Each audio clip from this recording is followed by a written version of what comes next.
Alors, je voudrais illustrer mes travaux sur l'équinoxialité et la socialité avec deux dates qui sont séparées d'un siècle environ.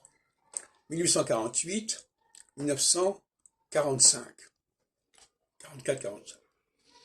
1848, c'est la publication du manifeste du Parti communiste et l'affirmation, je crois dans les premières phrases, de la lutte des classes. Et la lutte des classes, pour moi, c'est un processus typiquement équinoxial. Parce que ça dépasse les questions nationales, religieuses, les clivages de toutes sortes. C'est un clivage majeur, essentiel et universel. Et l'équinoxialité est dans l'universel.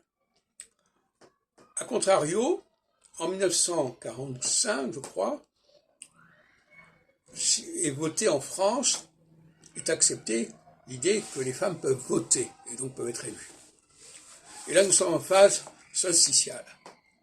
Effectivement, une loi passe qui va modifier l'ordre des choses, qui va remettre en question la séparation entre les hommes et les femmes, certains pouvant voter, d'autres ne pouvant pas voter.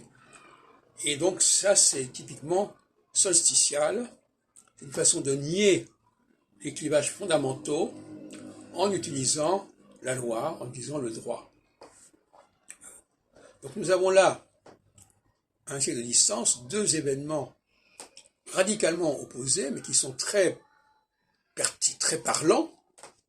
L'un qui marque l'équinoxialité de la transnationalité de la lutte des classes, et l'autre qui se sert du droit pour nier la dualité des sexes. Et d'ailleurs, alors on peut faire plusieurs sondages comme cela.